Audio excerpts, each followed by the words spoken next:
Ya está. Bien, entonces estamos iniciando en esta exposición sobre la evaluación educativa en México. Adelante, Felipe, maestro Felipe.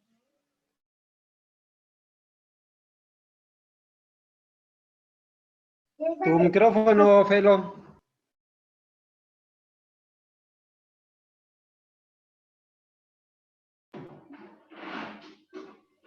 Bueno, ¿se oye? Ya escucho. Perdón, es que lo apagué para... ¿Sí se ve la pantalla? ¿Compartida? Sí, sí está. Bueno, Sí, buenos días, sí. compañeras, compañeros. La idea de esta parte del conversatorio será en dos momentos.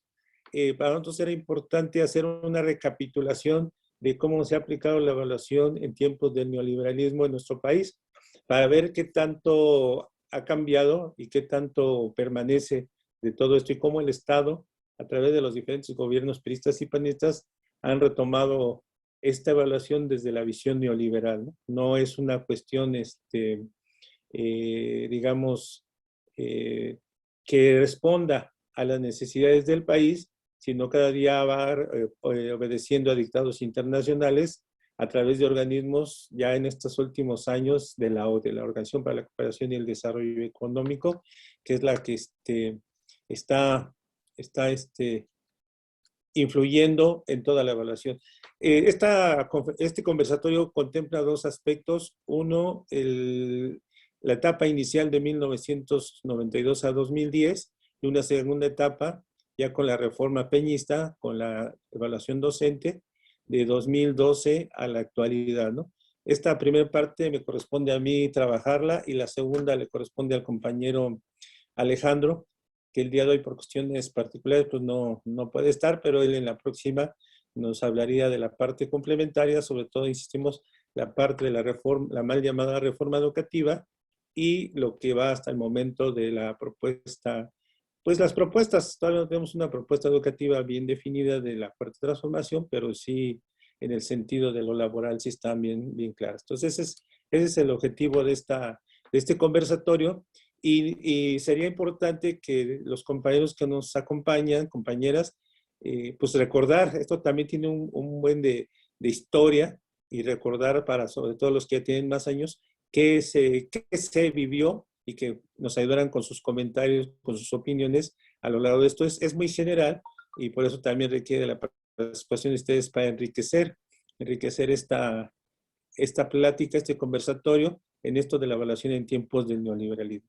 Nosotros partimos de 1992, no porque el neoliberalismo las políticas neoliberales hayan empezado en ese momento, sino que más bien es en ese gobierno de Carlos Salinas de Gortari, donde se va a sistematizar ya de manera más puntual esa tendencia de la visión neoliberal en la educación. Por eso partimos de esto en dos momentos. Uno, se crea el programa de modernización educativa, el Programa Nacional de Modernización Educativa 92-94, y se firma el Acuerdo Nacional de Modernización de la Educación Básica. Entonces, por eso partimos de estos elementos que son más sistemáticos y que van a hacer cambios fundamentales.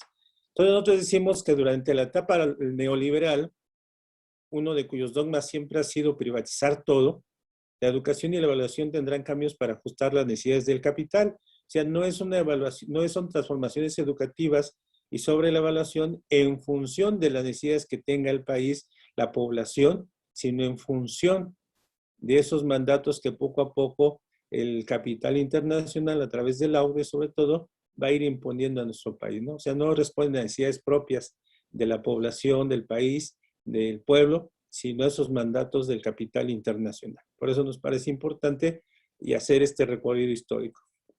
En ese sentido, el Estado va a imponer una serie de reformas de carácter estructural, dentro de esta es la educativa, y va a tener un largo proceso, ¿no?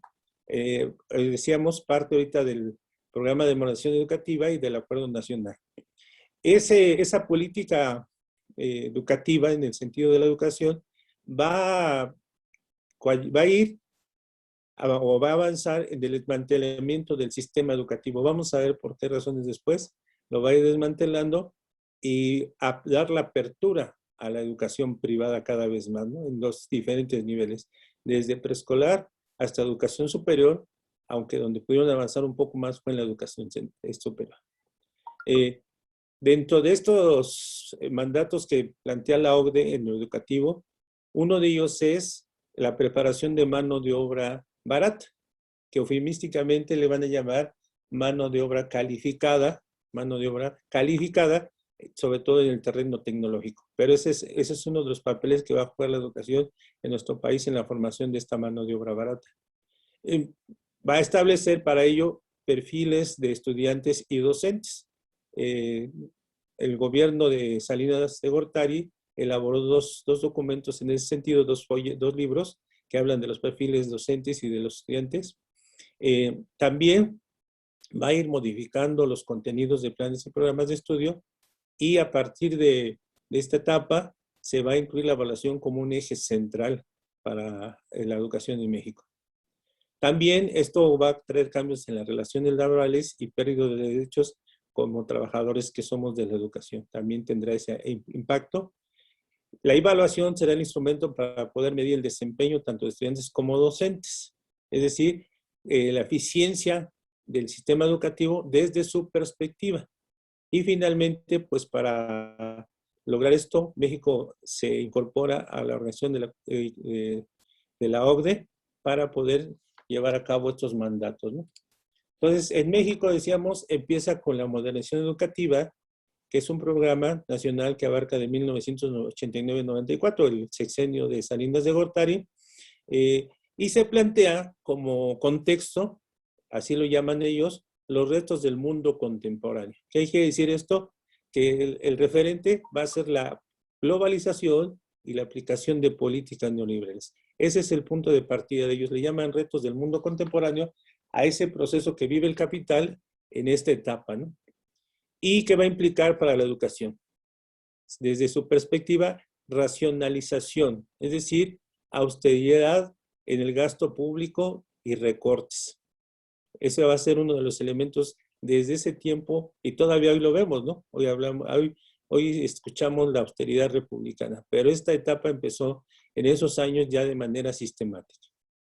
Va a tener como una visión la productividad, ¿no? La educación vinculada a la productividad, que en términos simples representa más explotación para los trabajadores. La competitividad, promoviendo el individualismo en ese proceso de competencia. Decíamos un trabajo calificado, mano de obra barata, técnicos. Vamos a ver por qué desde la modernización hablamos de mano de obra barata.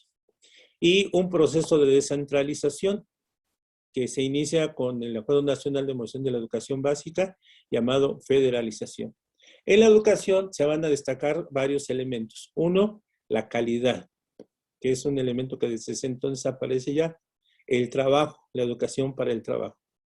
Con ello, cambios de contenidos, métodos de enseñanza, la apertura a la ciencia y tecnología, se hace más énfasis. Se pone también un énfasis en la actualización docente y en la propia evaluación. La modernización abarca, o sea, este programa de promoción educativa abarca de 1989 a 94. ¿Sí? Entonces, ahí decíamos, uno de los ejes centrales es la calidad. Dice que debe ser una característica de la educación moderna. En este tiempo, la palabra clave fue modernización, moderno. Eso fue lo que el gobierno de Salinas estableció para impactar con su discurso a la población y querer convencer de la política que ellos estaban realizando, ¿no? Entonces, esta es una característica de la educación moderna.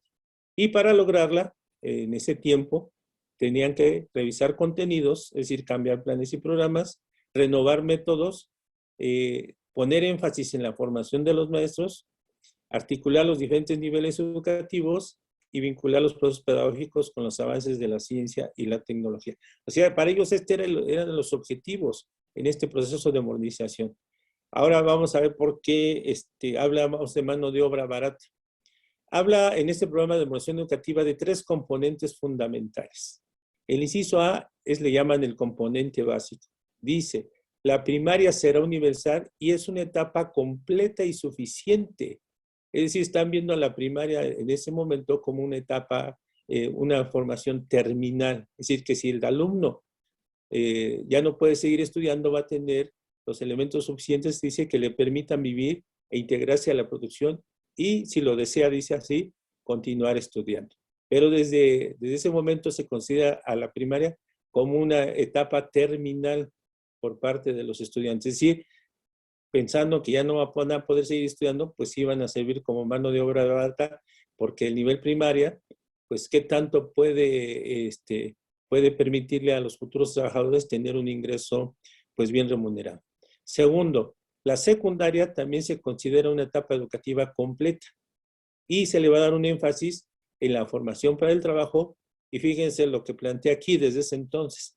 Y el desarrollo del pensamiento crítico y creativo, pero no es un pensamiento crítico y creativo en el sentido que nosotros lo manejamos, sino para adecuarlo a la producción. Es decir, el trabajador va a ir, ya estando en la producción, pues va a tener que buscar resolver problemas que le plantea la producción. En ese sentido se habla de creativo, ¿sí?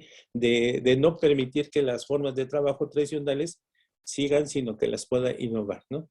Y finalmente, conservar el carácter propedéutico, es decir, que el alumno pueda continuar estudiando los siguientes niveles.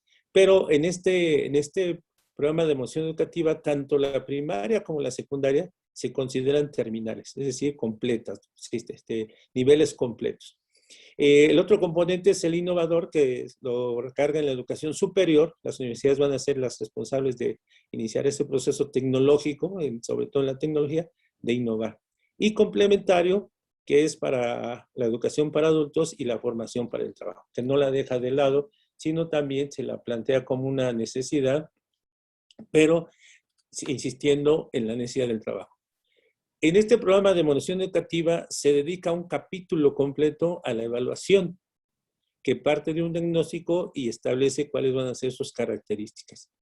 El diagnóstico que hace el gobierno dice que la evaluación hasta ese momento no era sistemática, es decir, se le dejaba a la propia escuela, a las propias instituciones, el propio desarrollo de su evaluación, pero no se sistematizaba, no se discutía, no se analizaba.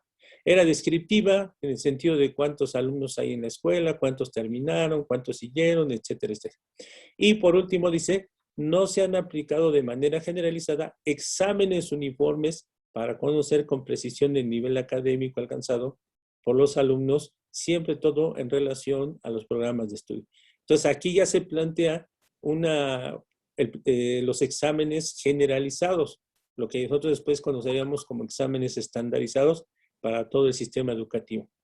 Tampoco, dice, se utilizan instrumentos de medición para que el maestro realice la evaluación pertinente en el aula, ¿sí? Que le permitan tomar decisiones. Uno de los elementos que ya va a acentuar es la planeación y la evaluación. Nosotros, cuando ingresamos, bueno, en mi caso particular, cuando ingresé a trabajar, me daban un ladrillo, un libro, me decían, estos son los planes y programas de estudios, y estos son los que tienes que aplicar, se tienen que terminar al final del curso, y era el eje era el plan y los programas de estudio para trabajarlos en la escuela, ¿no? Ahora dice, se va a hacer planeación, cosa que no hacíamos los maestros, porque ya venían los planes y programas establecidos, no lo hacíamos, simplemente aplicábamos el programa, y dice, y se va a dar acento también en la evaluación, la cual decía no era sistemática. Dice, todos los participantes son objeto de evaluación. No dice que van a poner énfasis en los estudiantes y en los métodos, pero realmente así fue, ¿no? Y conocer, se plantea aquí ya desde ese entonces, que el docente conozca, reflexione y analice teorías sobre la evaluación. Entonces se plantea eso el gobierno, y cuáles van a ser esas características para impulsar la modernización de ese entonces. Integrar un sistema nacional de evaluación, lo que a futuro sería el Instituto Nacional de Evaluación Educativa, para disponer de información y racionalizar el funcionamiento del sistema y orientar las políticas educativas. Al principio decíamos, eso de racionalización tiene que ver con los recursos, es decir, cómo hacer más con menos recursos. Y tiene 5 líneas de evaluación. La del desempeño escolar, la del proceso educativo, la de la administración educativa, donde es precisamente donde va a aplicar esa política de racionalización, el presupuesto, cómo lo va a ir adecuando, la política educativa, o sea, cómo se va a evaluar el propio programa de modernización educativa, y el impacto de los egresados en el sistema educativo. Es decir, qué tanto sirve al sistema los egresados que son formados por la escuela pública. ¿Sí? Dentro de ese contexto ya más concreto, se firma el Acuerdo Nacional para la Modernización de la Educación Básica el 18 de mayo de 1992 entre la SEP, el gobierno y el CENTE a través del Baster Gordillo, ¿no? Este Acuerdo Nacional de Modernización de la Educación Básica estaba planteado sobre todo en el marco de la firma del Tratado de Libre Comercio. México, bueno, a nivel mundial, ya se daban las regiones económicas, la Comunidad Económica Europea, la del Pacífico, la latinoamericana y la de América del Norte. Entonces, se aproximaba ya la firma del Tratado de Libre Comercio y era una exigencia que la educación fuera adaptándose a estos procesos. Entonces, este es el marco en que se va a desarrollar este acuerdo nacional.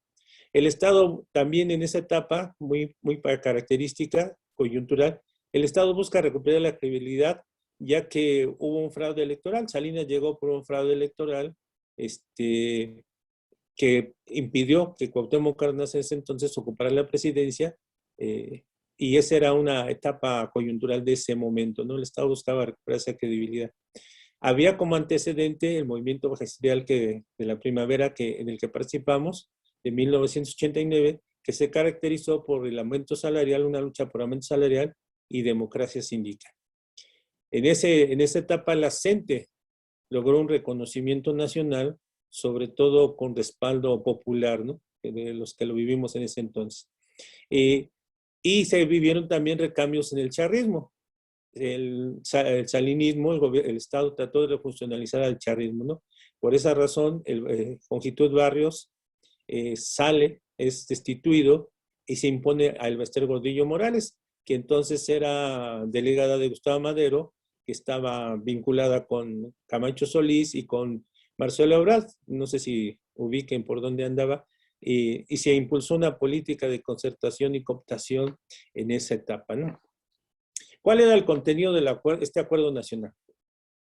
La organización del sistema educativo a través de la federalización. El Estado daría los recursos a cada uno de los gobiernos locales, gobiernos estatales, para que ellos ahora organizaran todo el sistema estatal. Y a su vez estos a los gobiernos locales, ¿no? Entonces se da la federalización, que entre otras cosas buscaba también desarticular al Sindicato Nacional de Trabajadores de la Educación. Todos los recursos los dispersa el Estado a todos los gobiernos estatales y cada uno de ellos se hará cargo de su educación, lo cual va a traer a la actualidad problemas que estamos viviendo, ¿no? Se crean en los estados plazas y otros puestos que no son parte del presupuesto federal y que hoy están causando muchos problemas a nuestros compañeros en los estados, pero se federaliza, ¿no?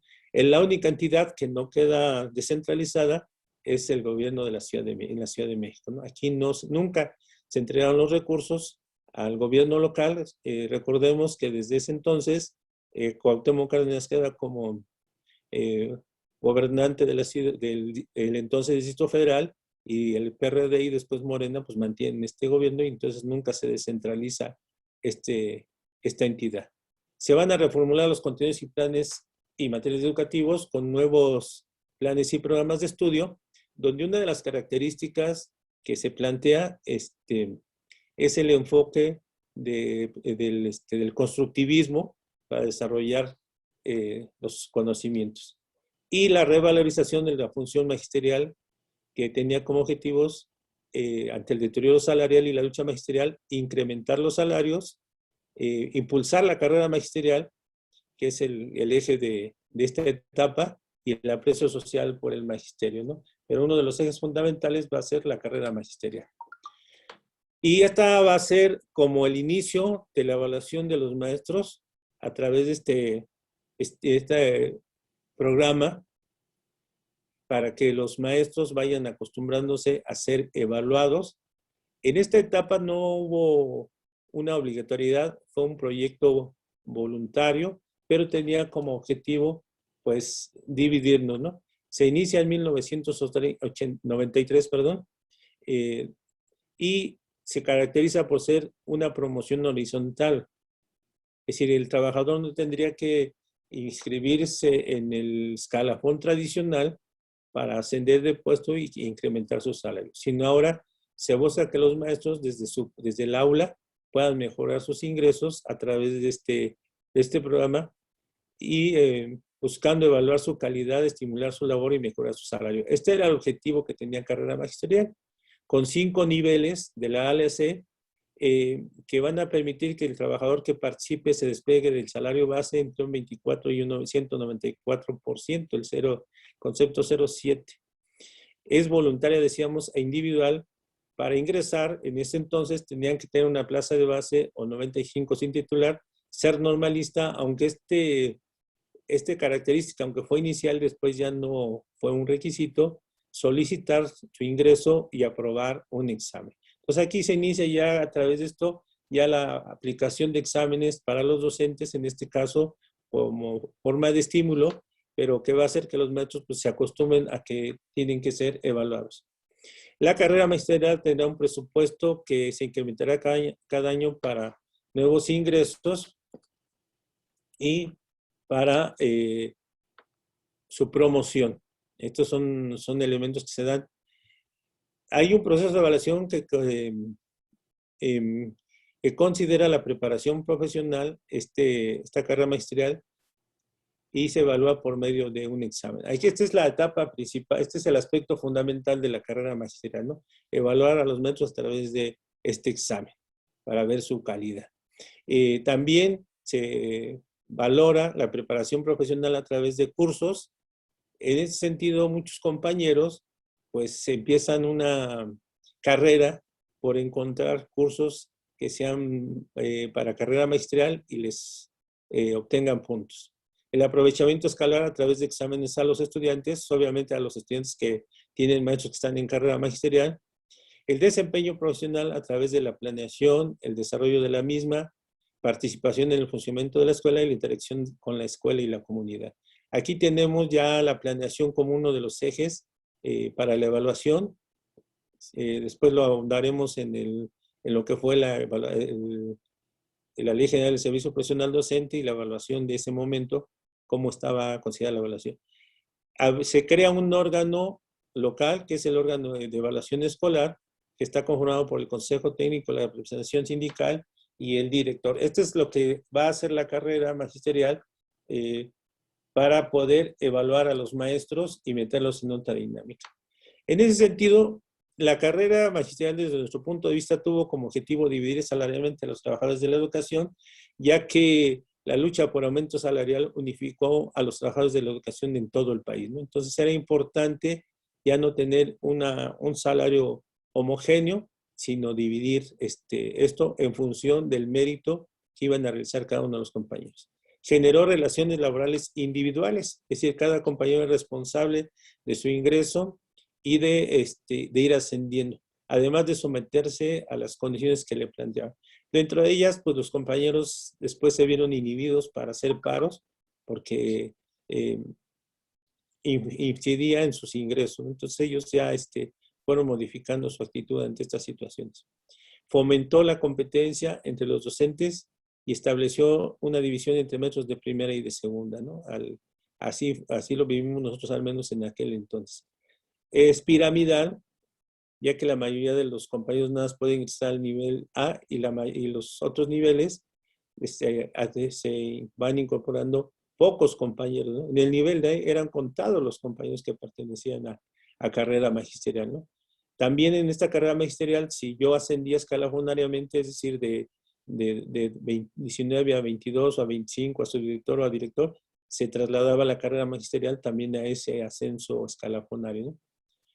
Fue retroactiva para crear ilusiones. Si bien la carrera magisterial empezó en 1993, el Estado buscó pagar retroactivamente su ingreso para acelerar el ingreso de más compañeros. Los compañeros, al ver que recibían cheques enorme de los compañeros que habían ingresado, pues los motivó a hacerlo, ya que era un objetivo que los lograr que la mayoría de los trabajadores de la educación, los maestros y maestros, se incorporaran. Se volvió excluyente, pues por los años, con los años ya no se podía ingresar o promoverse fácilmente, porque estaba sujeto a un presupuesto limitado. Los docentes, decíamos, se volvieron cazadores de cursos para obtener más puntaje, para que los maestros y las maestras se acostumbraran a ser evaluados, que esto es lo que era el objetivo también de este proceso. Y algo que hay que destacar en este proceso de carrera magisterial es que se fue pervirtiendo, ¿no? Los charros empezaron realizando cursos y después terminando vendiendo las claves de los exámenes, ¿no? Ese fue uno de los primeros elementos, se corrompe el proceso. Los órganos de evaluación escolar, ya lo decíamos que eran los maestros de las escuelas, terminó otorgando la mayor puntuación a los participantes. Es decir, ya no había una valoración del desempeño de los maestros, sino que dijeron, no, pues le damos el máximo puntaje, al grado de que la SEP tuvo que emitir un reglamento de ajuste a esta calificación que daban los órganos escolares, porque decía que no era posible que todos los maestros tuvieran el mayor puntaje. También vemos en esta etapa que los charros comisionados entraron sin ningún requisito a carrera magisterial. Esto como premio a haber invitado o promovido su ingreso, ¿no? Esto fue un elemento bastante significativo y hasta la actualidad existe. Si alguien es comisionado, bueno, esto ya desapareció como carrera magisterial, pero era que si un compañero llegaba comisionado a la sección 10 o cualquier sección, excepto la 9 y la 22, ingresaba automáticamente a carrera magisterial. Finalmente, desde nuestro punto de vista, la carrera magisterial no incidió en la calidad de la educación, y esto lo llegó a reconocer la misma SEP, sino solo sirvió para un mayor control de los trabajadores y dividirnos salarialmente. Ante esta cuestión de la carrera magisterial, la CENTE manifestó rotundamente su rechazo. Pero esto no logró que muchos compañeros no entraran, sino muchos compañeros tuvieron, ante la perspectiva económica, pues se vieron en la necesidad de ingresar a carrera magisterial, ¿no? En todos los estados de la República. La CENTE en ese entonces hizo algunas propuestas alternativas, como mantener el aumento de las demandas de aumento salarial del 100% de manera nacional, un incremento al presupuesto educativo, mejores condiciones de vida y trabajo para todos, y el año sabático para la actualización, entre otras. Fueron las demandas que la CENTE en ese momento reivindicó como parte de la lucha en contra de las políticas educativas del Estado, en este caso el Acuerdo Nacional y la carrera magisterial. Bueno, esa fue, digamos, la primera etapa para los docentes. Y ahora veamos qué pasó con los estudiantes. Tenemos dos tipos de evaluaciones. Una, las que va a aplicar la propia SEP como sistema educativo, y otras que van a ser complementarias ya en el marco de las políticas neoliberales, ¿no? En cuanto a los estudiantes, la SEP fue poco a poco modificando los acuerdos de evaluación que se establecen, los acuerdos secretariales. En 1992-93 tenemos el acuerdo 165, que sustituye al viejo acuerdo 17, ¿no? Contiene 10 artículos y caracteriza la evaluación como inicial, permanente, periódica y final. Se realiza mensualmente y para los alumnos que están en riesgo de reprobar, se les aplica un examen al final del curso. Y se plantearon 4 reuniones del Consejo Técnico a lo largo del año para analizar esos resultados del aprovechamiento de los estudiantes y evitar el índice de reprobación y de rezago. Las calificaciones en ese entonces, algo muy particular que se dio, iban de 0.0 a 10.0. La 6.0 mínima aprobatoria y la de 0.0 a 5.9 reprobatorias. Como esto generó muchos conflictos en la evaluación, en la calificación, más que evaluación de los alumnos, la autoridad tuvo que emitir 3 documentos anexos porque decía que no era posible que un alumno obtuviera 0.0 de calificación, ¿no? El hecho de asistir, el hecho de realizar algunas actividades, pues ya meritaba alguna calificación. Entonces se emiten 3 documentos para amortiguar esta forma de calificar. Ahí los mencionamos, son unas bases para aplicar el acuerdo 165, un documento de apoyo y una circular de la Dirección General de la 0393 para poder evitar calificaciones tan extremas como el 0, ¿sí? O el 3.5 o el 2.1, etcétera, y poder afectar lo menos posible a los estudiantes, ¿no? Pero sin embargo, esa escala de calificación pues sí creó muchos problemas en su momento. El acuerdo 200 para cambiar el anterior, que se emite en 1994 para el curso 94-95, que consta de 11 artículos, y ya nos habla del carácter permanente tanto de la evaluación como de la evaluación. Ahora ya no se va a calificar mensualmente, se van a establecer 5 periodos, octubre, diciembre, febrero, mayo y junio. Se modifica la escala de calificación de 5 a 10, 6 a 10 aprobados, 5 reprobados, y los alumnos que reprueben 2 materias se podrán inscribir al siguiente grado, o en caso de repetir 6 o más, repetir el curso. Aquí también se emite un instructivo para la evaluación del aprendizaje de las escuelas con base en el acuerdo 200. Los mismos problemas que se habían presentado en el anterior. Posteriormente, en el 2009-2010, se emite el acuerdo 493, que solo es una reforma al acuerdo 97, contiene un artículo único. Se establecen los 5 periodos y aquí el problema en esta ocasión no fue la calificación, sino fue la entrega de calificaciones, ¿no? Si ustedes recordarán, no sé, ya al rato en los comentarios, las autoridades empezaron a pedir los exámenes con 1 mes o más días de anticipación, lo cual creo que las últimas 2, 3 semanas fuera un caos en las escuelas, los alumnos ya no fueran, entonces se vio obligado a emitir una modificación del acuerdo 200 que planteaba que las calificaciones tendrían que entregarse, en el caso de secundaria, más o menos 15 días, los últimos 13 días antes de terminarse el ciclo escolar, ¿no?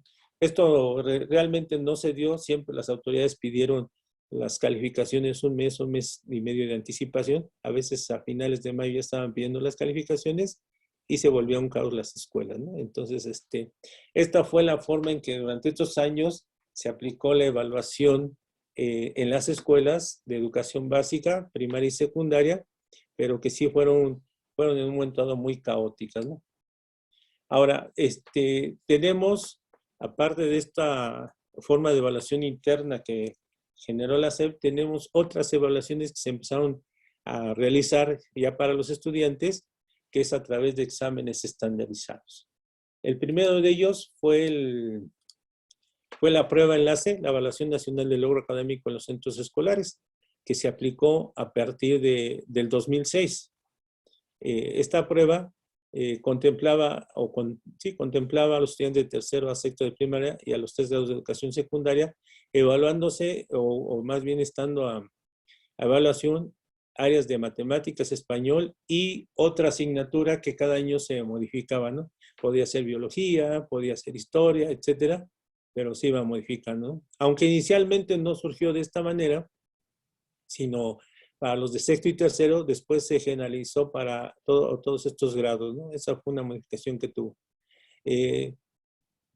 En este enlace también poco a poco se fue desvirtuando y supuestamente para obtener mejores resultados y para ir evaluando la calidad de los nuestros, se estableció un estímulo tanto colectivo por escuela como individual. Un estímulo que iba de los 1,000, 2,000 hasta cerca de los 20,000 pesos que recibían las escuelas y los maestros con mejores resultados, lo cual sería un error, ¿no? Pero bueno, ya el INE queda constituido como órgano nacional y es el encargado de aplicar este examen y se aplica en el 5º periodo del ciclo escolar. Esto es una particularidad muy importante porque precisamente ya en vísperas de terminar el curso se aplica este examen que va a saturar el trabajo de maestros y de estudiantes. ¿Qué finalmente vemos de enlace? Pues bajos resultados, sirvió para clasificar a las escuelas y docentes quería incluso utilizarse para cerrar turnos vespertinos por los bajos resultados. Al menos en Iztapalapa supimos de varias escuelas que los directores habían amenazado con cerrarlas por los bajos resultados en la prueba enlace, ¿no? No sirvió nunca para conocer la situación de la educación pública, no tomaba en cuenta las diferencias entre los estados y las regiones, y con esos estímulos se provocó más simulación y perversión de la evaluación. Además de que esta evaluación pues sirvió para desviar recursos en su aplicación, ¿no? Se invirtió mucho en estos recursos, ¿no? Otro de los exámenes a los que son sometidos en particular los alumnos que egresan de secundaria es el examen del Ceneval. Antes esto no se aplicaba porque, bueno, había suficientes escuelas del Politécnico, de la UNAM y después con la creación de bachilleres. Entonces, cada institución aplicaba su examen de ingreso y con el crecimiento de la demanda y con la creación de nuevas escuelas, sobre todo tipo tecnológico como el CONALEP, la demanda creció mucho y era necesario, desde la perspectiva del gobierno, pues organizar ese ingreso. Sobre todo porque la mayoría de la población estudiantil que egresaba de secundaria, pues solicitaba a la UNAM o los bachilleratos de la UNAM y el Politécnico. Entonces se crea este organismo que es privado, pero apoyado por el Estado en 1994, perdón, y busca autofinanciarse. ¿Cómo se va a autofinanciar? Pues a través del costo que va a cobrar por la realización de este examen. En esta Ceneval participa la SEI y funcionarios de escuelas de educación superior. O sea, no es si bien es privado, participa la SEI, ¿no? ¿Cuál es el propósito de este organismo privado? Ofrecer a las instituciones educativas y privadas diversos servicios de evaluación como exámenes de ingreso a bachillerato, licenciatura y posgrado, pero también va a ofrecer exámenes de egreso de licenciatura, es decir, para titularse. También esto aplica el Ceneval. Posteriormente ya el examen de bachillerato adquirió la categoría de examen único para regular el ingreso a cada una de estas instituciones. En 1996 se creó el COMIPES, la Comisión Metropolitana de Instituciones de Educación Media Superior.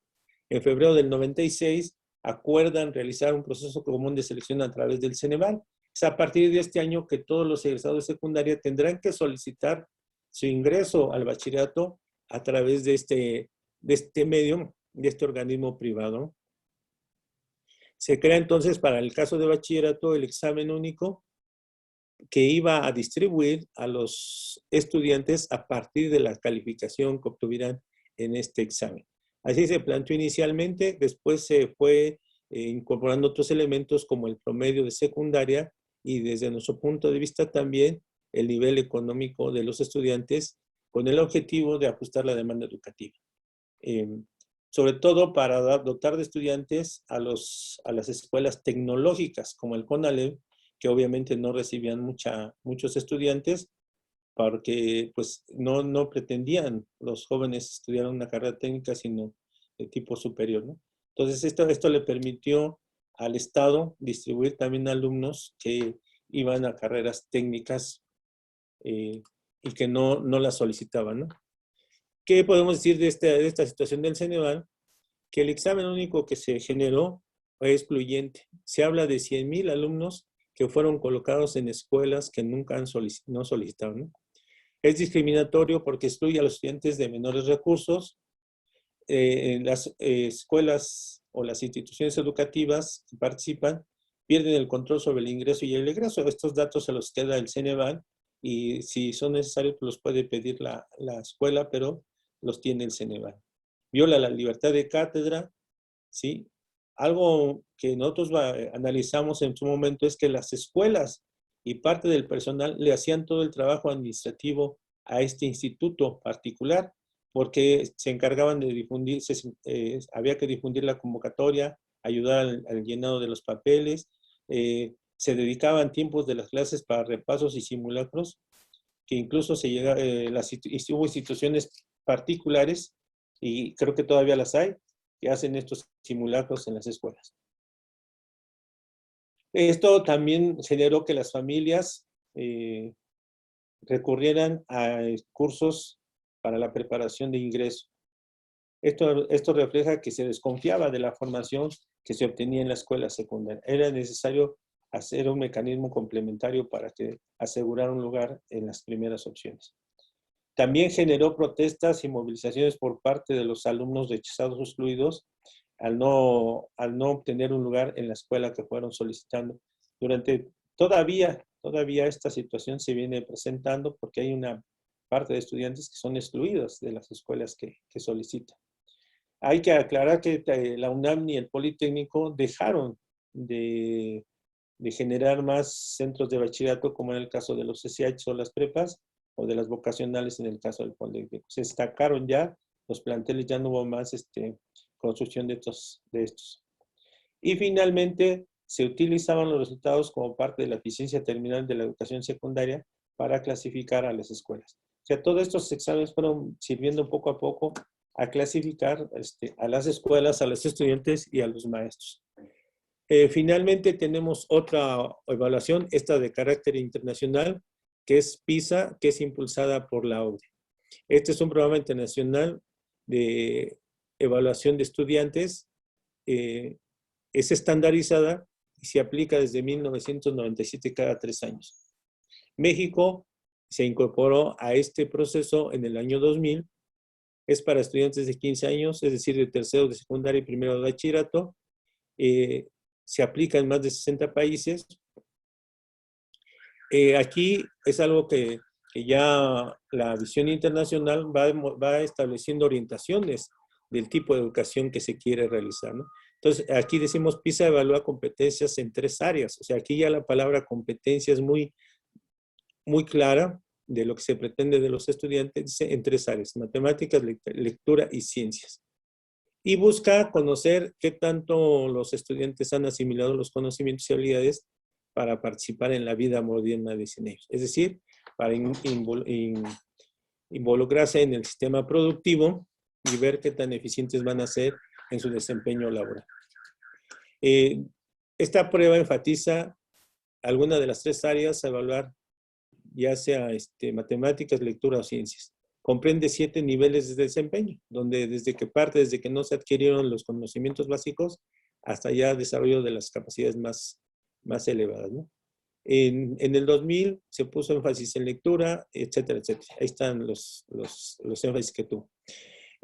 Los resultados se pretende que sean utilizados para incidir en las políticas educativas, es decir, que los gobiernos vayan adecuando sus planes y programas a estos requerimientos que va teniendo los países de la OCDE, las necesidades del capital, ¿no? A través de habilidades y competencias que los preparen para los retos de la vida, dicen ellos, en el contexto internacional, que no es más que la de poder incorporarse a los procesos productivos que en ese momento va desarrollando el capital.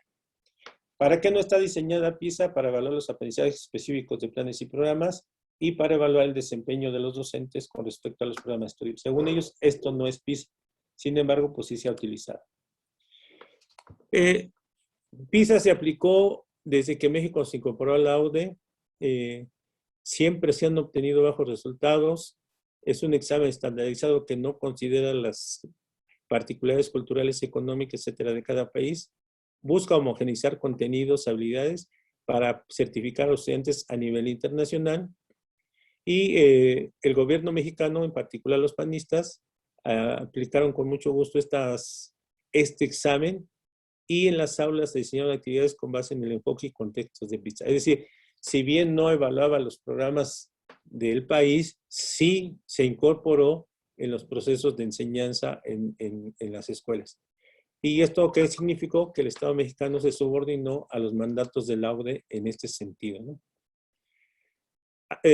Tenemos unas consideraciones generales de estos 3 tipos de pruebas que hemos mencionado, que son los siguientes. Son pruebas estandarizadas que no consideran los contextos nacional, regional y local y no corresponden a nuestra realidad, ¿no? Son utilizados para clasificar a las escuelas, estudiantes y docentes y para racionalizar los recursos en la educación. Mejores resultados, más recursos, más bajos resultados, menos recursos para las escuelas. pretenden cumplir con los mandatos de la OCDE en torno a las competencias y habilidades internacionales. No considera los planes y programas de estudio, más bien busca subordinarlos o que se modifiquen de acuerdo a estas competencias que plantea la OCDE. Se vuelven referentes para la certificación de los estudiantes y egresados. Se apropian de los procesos de ingreso, egreso, así como de certificación. Para las y los estudiantes son pruebas que provocan estrés. En el caso de los alumnos de tercer grado, en la secundaria son saturados, pues en ocasiones coinciden enlace, PISA y Ceneval. No sé si esto les llegó a pasar a ustedes en un momento dado, pero como todas estas evaluaciones se aplicaban al final del curso o terminando el curso en el caso del Ceneval, pues se generaba el quinto periodo se volvía una preparación, en el caso de terceros, preparación para este tipo de exámenes. Y bueno, esto generó presión y se generaban muchos simulacros de asistencias a cursos, ¿no? Como decíamos, muchos de ellos a costa del ingreso familiar. Se subordinaron los contenidos a estas pruebas estandarizadas y finalmente dentro de la educación ha generado un descontento. Entonces, digamos, las consideraciones de las evaluaciones que se han aplicado a los estudiantes. Finalmente, a partir del 2011, para los docentes se impulsó la evaluación universal para poder evaluar a los maestros y saber cuál era entre comillas, la calidad de la planta docente, ¿no? Esta evaluación universal fue parte de la Alianza por la Calidad de la Educación, un acuerdo firmado por el Baster Gordillo y Felipe Calderón. Recordemos que, al igual que Carlos Salinas de Gortari, Calderón llegó por un fraude electoral, pero este fraude electoral pues tuvo la mano negra del Baster Gordillo que le ayudó a llegar a la presidencia, ¿no? Entonces, este es un contexto que es parte de ese momento, ¿no? Según esta evaluación universal, tiene un carácter de diagnóstico integral, ¿sí? Se busca ver las competencias profesionales de todos los docentes frente a grupos directivos y docentes y técnico-pedagógico. ¿Cuál es el logro de los estudiantes? Y focalizar los trayectos de formación continua para los docentes, ¿no? Decimos es diagnóstica porque no tiene relación con las condiciones de trabajo respecto a los derechos laborales de los trabajadores de la educación pública. Bueno, esto era lo que decía el documento oficial, ¿no? Posteriormente vamos a ver que sí va a tener sus connotaciones en relación a la permanencia en el empleo. ¿Qué objetivos tiene esta evaluación? Mejorar el logro educativo de los alumnos y el desempeño profesional en las escuelas públicas y privadas. Orientar los programas académicos de educación básica, normal y desarrollo, es decir, qué cambios necesitan realizarse en estos y el desarrollo de políticas educativas, ¿no? Este es lo que tenemos. ¿Quiénes firmaron este pacto y quiénes van a estar al tanto? La SEP y el CENTE fundamentalmente con sus diferentes instancias. Y la SEP va a ser quien lleve este proceso. ¿Quiénes participaban o deberían de haber participado en esta evaluación que finalmente no se logró en el tiempo de Calderón aplicar, al menos de manera generalizada? Los participantes eran los docentes frente a grupo en funciones directivas de supervisión y actividades técnico-pedagógicas. ¿Sí? Todos tenían que participar, es decir, los de base e interinos limitados sin titular. Era para educación básica, pública y privada. También participaban los de carrera magisterial. Y esta era la programación que inicialmente se estableció, ¿no? Por eso decimos que no, más bien fue el antecedente para la reforma peñista, porque en sí no logró aplicarse, ¿no? En el 2012 tenía que aplicarse a los maestros de primaria indígena e internados, en 2013 a secundarias generales, técnicas y telesecundaria, y en el 2014 a educación inicial, preescolar, escolar indígena, especial, artística, tecnológica y educación física. Entonces, este más bien va a ser el antecedente de la evaluación peñista a través de la Ley General del Servicio Profesional Docente. ¿Cuáles eran sus características? Que era obligatoria, periódica, ya lo vimos, cada 3 años se tenía que hacer por parte de los docentes, diagnóstica para focalizar los textos de formación continua. ¿Sí? Es un sistema de evaluación para ver el aprovechamiento escolar, la evaluación de los alumnos a través del NACI y otros instrumentos, las competencias profesionales, la preparación profesional, así se tenían que hacer exámenes por parte de los docentes, el desempeño profesional, que ya está medido desde hace entonces con estándares de desempeño, y la formación continua. Algo que se exigió es que estos resultados tendrían que ser públicos para ver cómo estaban los maestros en el país. ¿Cuál fue la posición de la CENTE? Obviamente fue rechazar esta alianza como un acuerdo de cúpula entre la SEB y el CENTE, los charros del CENTE. Se movilizó ante este nuevo proyecto, aunque la lucha no fue articulada, los estados de Morelos, Tlaxcala y Puebla estallaron en un paro indefinido y desgraciadamente esta movilización en estos estados fue reprimida por los gobiernos locales, por el gobierno federal, al grado de que en el estado de Morelos, cuando termina el paro, para que los compañeros que participaron en la movilización, sobre todo los dirigentes, pudieran reincorporarse al servicio, los querían obligar a firmar un acuerdo de no volver a participar sindicalmente. A ese grado se llegó por estos gobiernos. La evaluación universal, decíamos, no se aplicó, pero se sentó las bases para la reforma peñista. Y la política educativa de los empresarios mexicanos y de la UDE se está imponiendo en la educación. Sobre todo, ya lo veríamos en la siguiente etapa, con la obligatoriedad para las maestras y los maestros y teniendo en juego su empleo. Y otra de las evaluaciones que se aplicó también, ya en otro aspecto, era la de ingreso. Para obtener una plaza era necesario realizar un examen nacional de conocimientos y habilidades docentes. Esto buscaba nada más, única y exclusivamente, regular el desempleo que había en el sistema educativo, ¿no? Muchos solicitantes normalistas y no normalistas podían ingresar a esto. Entonces, compañeros, aquí ya de manera muy rápida, muy general, porque tiene más elementos todo esto, lo hemos expuesto y la idea sería que participáramos en función de poder establecer algunas conclusiones de todo esto, partiendo, decía yo, de su experiencia según sus años de servicio, de lo que hayan vivido hasta el 2012, ¿no? Que es que termina con el gobierno de Calderón, y la otra parte la abordará en otro momento el compañero Alejandro. Pues gracias por su atención y preguntas o comentarios sobre todo que puedan hacer de todo este proceso que hemos vivido en la educación, en particular sobre la evaluación. Gracias. Pues bien, compañeros, vamos a pasar a la parte de las intervenciones o preguntas. Agradecemos al compañero Felipe por esta exposición tan completa, tan detallada y tan importante para que nosotros podamos entender de dónde viene todo este asunto de la evaluación. Entonces, pues estamos viendo a ver si algún compañero solicita la palabra, ya sea a través de levantar su mano en participantes, pueden ahí levantar la mano, o también si activan su micrófono y solicitan la palabra a través del chat, también lo pueden hacer. ¿Algún compañero que quiera participar? Vamos a empezar con el compañero Abelardo. Vamos a dar 3 minutos por participación y de acuerdo a la participación vamos viendo para que el compañero Felipe nos dé algunos comentarios. Adelante, compañero Abelardo. Sí, gracias.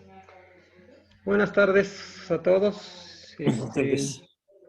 Bueno, pues nada más algunas cosas que me gustaría platicar. Como vemos en la exposición que hace Felipe, en los 80s empieza la situación, la preocupación es una preocupación que tiene, digamos, como vimos en otra ocasión, la evaluación relacionada con la medida, ¿no? Decía, teníamos que tener instrumentos que puedan medir, ¿no? Entonces estaba muy ligado eso a esta situación de la medida, ¿no?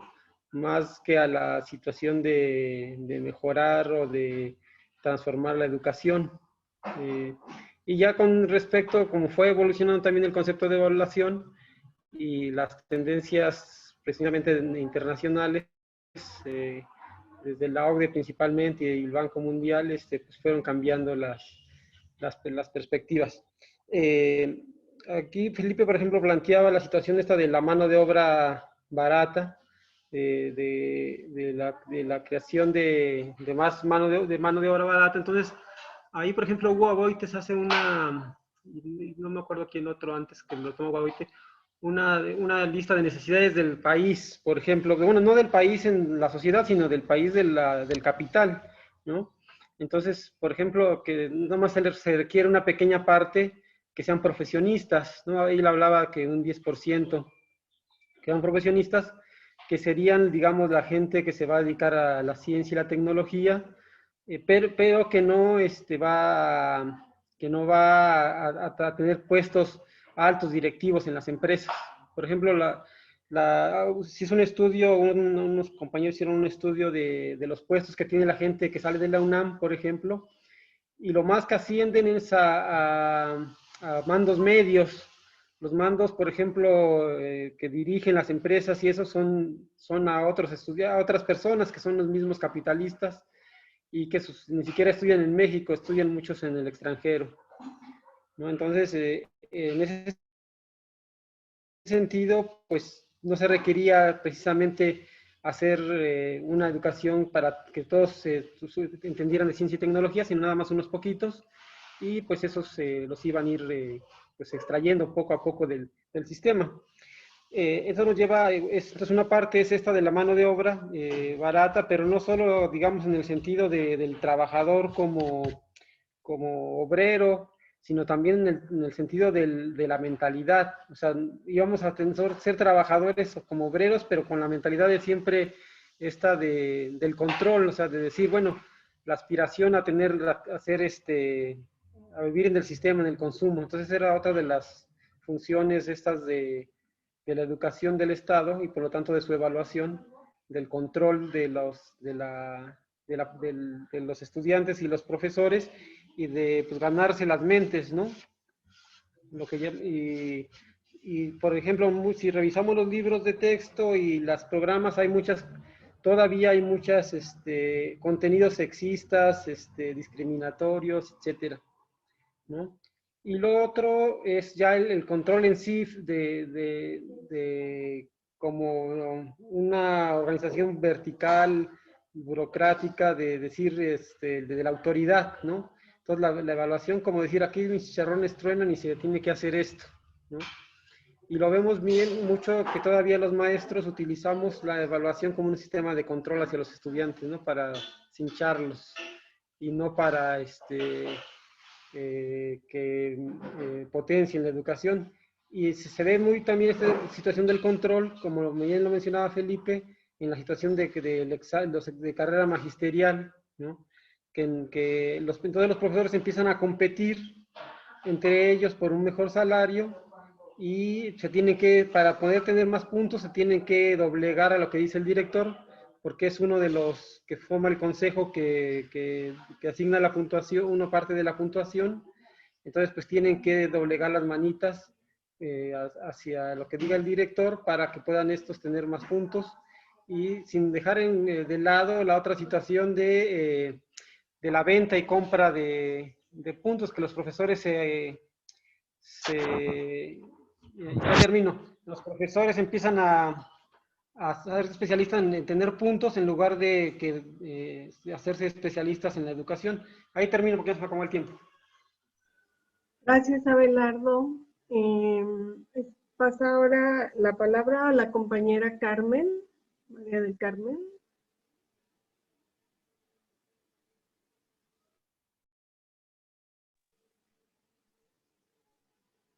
Maestra Carmen, micrófono. Micrófono. ¿Dónde está? Bueno, ¿me escuchan? Sí. ¿Sí me escuchan? Ok. Pues miren, compañeros, yo la verdad es que estoy en el sistema desde el año 2007. Yo entré precisamente cuando estaban con lo del ISSSTE y la verdad no entendía absolutamente nada. Después pasamos, como el maestro Felipe ya compartió, pasamos a la parte donde estaba ubicado Felipe Calderón y que invitaba, ¿no? Hacía una invitación de hacer el examen para la basificación y que también yo nunca entendí, o sea, ¿para qué? ¿Por qué? Yo como personal nuevo en la SEP, pues yo me preguntaba, pues, ¿para qué examen? O sea, a mí ya me examinaron en la universidad, ya no tienen que examinarme más personas, ¿no? Esa era mi forma de pensar. Y aunque ellos lanzaron las convocatorias, Felipe Calderón, me acuerdo que todavía la lanzó para todo tipo de profesores, yo jamás me acerqué porque no entendía cuál era pues la meta o el objetivo. Ya ahora, escuchando al maestro Felipe, pues ya me puedo dar más cuenta de que llevan tintes de mano de obra barata, ¿no? Y ahorita sí, pues ya puedo entender un poco más la situación. Después avanzó el tiempo y yo, la verdad es que fui, pues ya no sé si utilizar la palabra invitada o forzosamente a fuerzas, porque fui escogida por el directivo para hacer el examen de Peña Nieto, ¿no? Y pues ahí sí me llegó mi sobre amarillo y la verdad, compañeros, ahí sí supe lo que era amar a Dios en tierra ajena, porque yo no sabía ni qué me iban a preguntar, ni qué era una evidencia, así, ni una evidencia. Yo traté de ir con todos los compañeros que me escuchaban para que me dijeran cómo era una evidencia, cómo la tenía que subir. O sea, yo no estaba en un mundo de veras que no entendía nada. Y ahí fue donde yo empecé a tener que hacer el examen y fui reprobada. En el 2015 fui reprobada. Y entonces, pues ni modo, tuve que, fíjense lo que tuve que hacer. Tuve que inscribirme a un curso que en ese tiempo no sé en cuánto me salió, no sé si 1,500, 2,000 pesos. Y me inscribí y vamos, gracias a ese curso, con otros que tomé, fue posible que en el 2016 yo pasara ese examen, ¿no? Pero sí les puedo relatar que fue una situación, la verdad, muy fuerte para mí como docente y que la verdad es que no entendía, ¿no? Entonces, yo era les digo, la forma de pensar, o sea, ¿para qué me van a evaluar otras personas si a mí ya me evaluaron, ¿no? Y yo siempre les decía, ¿no? A mí me evaluaron en mi examen profesional puros, pura categoría de doctorados, ¿no? Entonces yo decía, pues, ¿para qué me quieren evaluar más? Pero finalmente, pues, bueno, vemos que esto está avanzando y vemos que no van a parar y pues bueno, ahora tenemos la nueva novedad, ¿no? Que sí la quiero mencionar, que es la carrera de la promoción horizontal y que bueno, todo el mundo nos estamos yendo ahí. Yo sí, la verdad, compañeros, sí me inscribí porque la verdad es que ya nadie nos alcanza el dinero, que ya ese es tema de otro conversatorio o de otra sesión, ¿no? Pero sí decirles que cuando uno está enfermo, porque yo padezco de diabetes y padezco otras enfermedades, no le alcanza el dinero para comprar el medicamento, para asistir a los médicos, y aunque el ISSSTE supuestamente es un respaldo para todos los trabajadores, tenemos ese servicio, no sirve para nada, ¿no? Entonces, pues bueno, muchas gracias por la participación, agradezco mucho al maestro Felipe que nos haya estado ubicando a todos y les agradezco, eso es mi participación, muchas gracias. Gracias, maestra Carmen. Ahora damos la palabra a la compañera Pati Naranjo. Adelante. Hola, buenos días a todas y todos. Pues en estos 30 años hemos visto cómo las organizaciones internacionales van penetrando en un tema que es la educación que no les corresponde. Sin embargo, a ellos les interesa porque es la manera de atentar contra la escuela pública, contra pues la libertad, la autonomía, la solidaridad, impulsando los valores neoliberales, ¿no? Como el individualismo para un mercado, para una mano de obra barata. Y de hecho vimos que esta reforma fue a nivel latinoamericano, ¿no? En muchos países. Y uno de ellos, una muestra palpable es Chile, ¿no? Ya en un caso más extremo.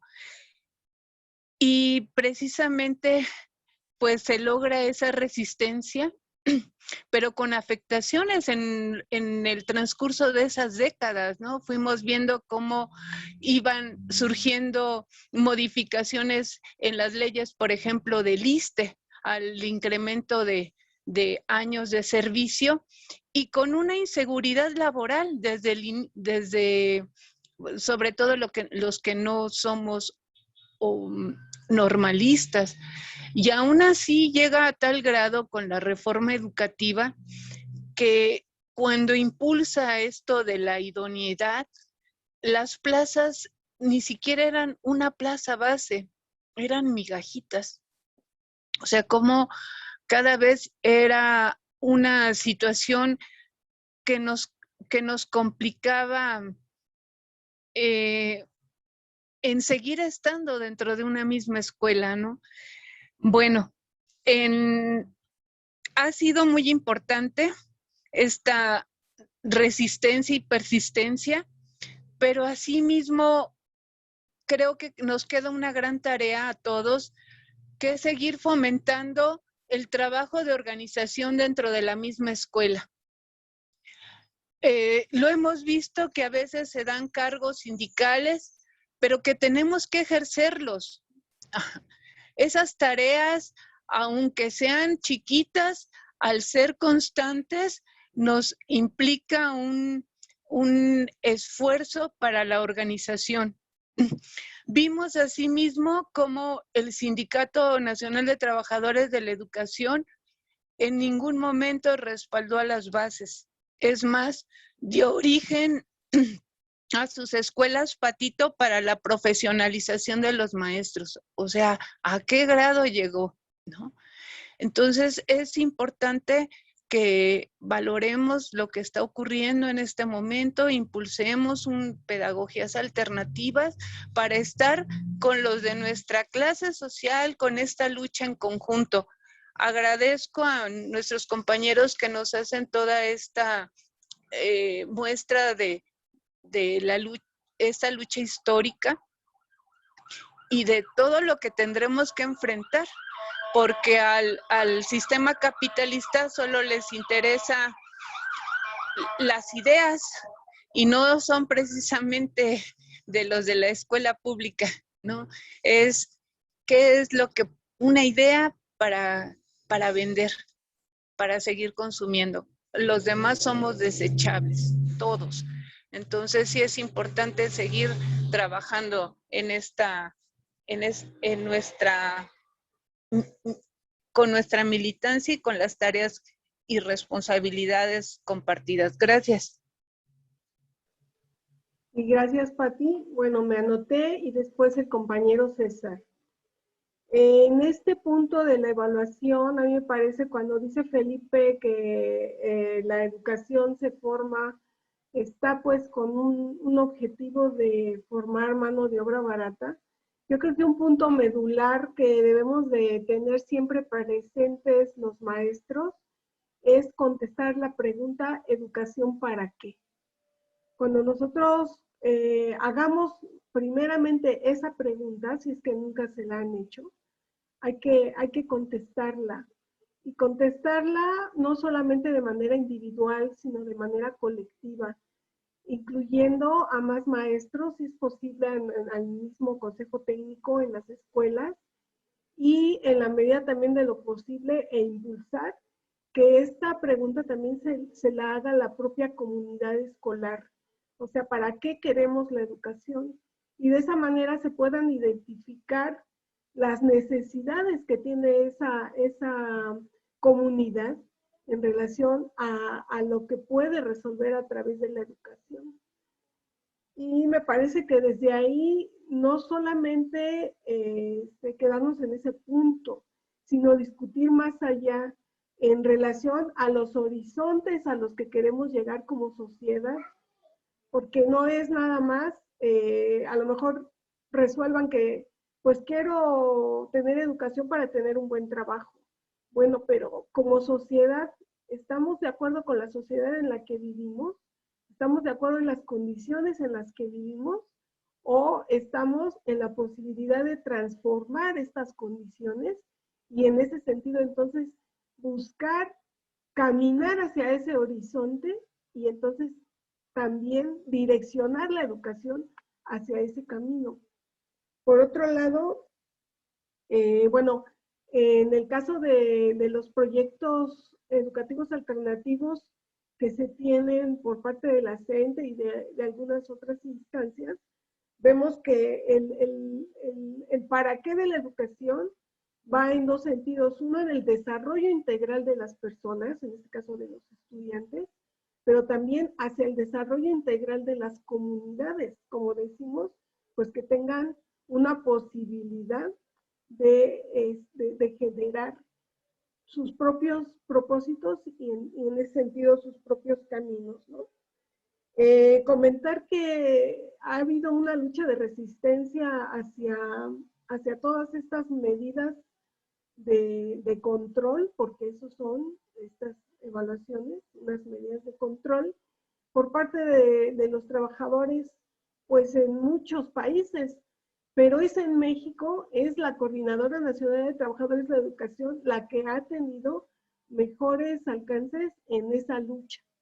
Y por eso la CENTE, y eso pues no todos lo saben, tiene un reconocimiento por parte de los movimientos magisteriales de otros países en relación a esa resistencia, porque aquí logramos echar para atrás lo que muchos países no lo han podido hacer. Y nada más referir por último, el investigador educativo Luis Bonilla de Venezuela vino cuando estábamos en las movilizaciones y en los foros de 2016 y dijo que estaba muy contento de ver el movimiento de acá, porque el planteamiento de él es que hay un apagón pedagógico mundial. Y dijo, la CENTE es una luz en ese apagón pedagógico. Gracias. Continúa el compañero César. Bueno, buenas tardes, compañeros y compañeras, maestros, maestras y expositores. Y gracias, Felipe, muy brillante, muy completa la exposición. Pues bueno, yo quisiera referirme al sentido que entiendo de todo lo que nos expuso Felipe en términos políticos, ideológicos. Es decir, el sistema capitalista neoliberal, no, bueno, desde que era un capitalismo básico, desde que nace, siempre está lleno de ambiciones y siempre busca controlar todo para su beneficio y a qué le saca ganancia, hasta las piedras le saca ganancia y todo le saca ganancia. Entonces, la educación, el hecho que se plantee modificar las evaluaciones y controlar las evaluaciones no es gratuito. Ellos tienen la finalidad de controlar la educación y la evaluación de acuerdo a sus intereses, es decir, qué tipo de gente es la que quieren.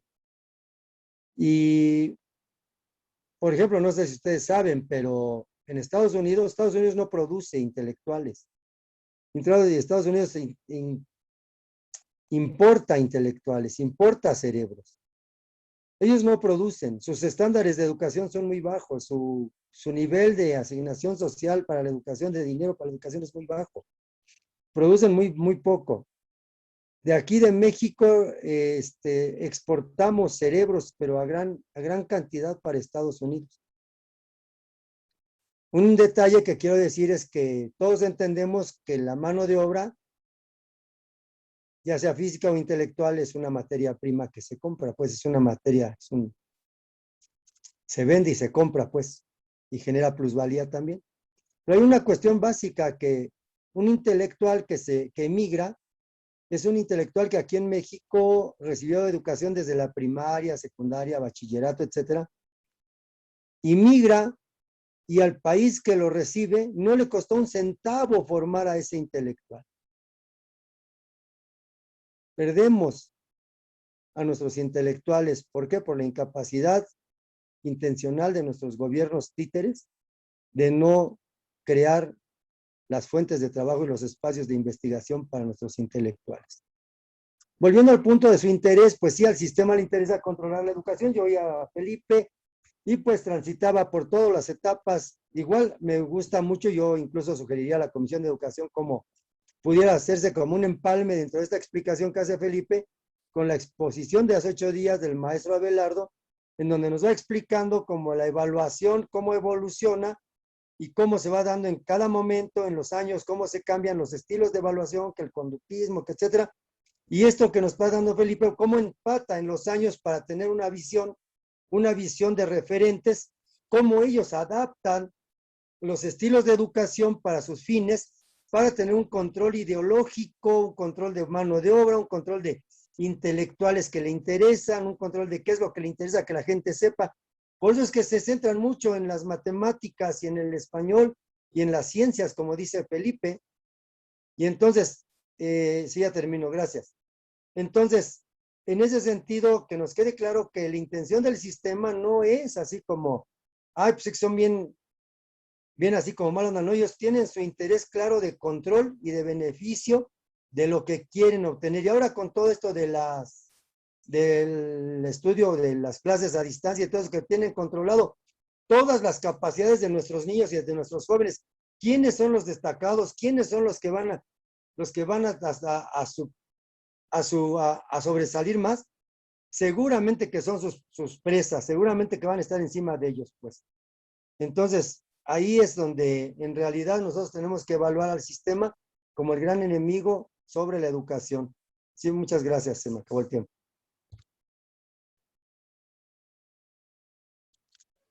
Bien, sigue el compañero Juan Manuel y después Jesús.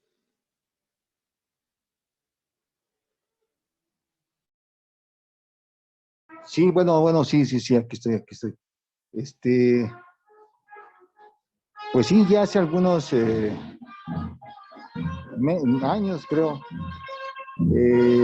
planteamos la situación de la problematización como metodología de comprensión de la realidad, ¿no? De la realidad socioeconómica, social, sociopolítica. Y efectivamente, como lo plantea el compañero Felipe, o sea, la evaluación es parte de todo este proceso social, ¿no?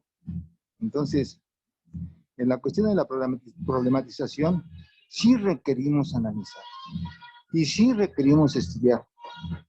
Lo he comentado varias ocasiones, o sea, los maestros en general somos reactivos, o sea, reaccionamos ante las disposiciones, ¿no?, del gobierno en turno. Se trata de ser proactivos, o sea, proactivos es adelantarnos al gobierno en planteamientos, y sí hay planteamientos adelantados al gobierno, pero hay que ver también cómo nos podemos llevar a la práctica, ¿no? Es un problema fuerte, muy fuerte, pero sí necesitamos.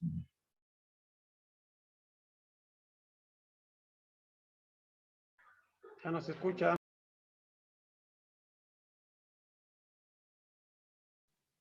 Juan Manuel. Por ejemplo, pensar otro tipo de educación.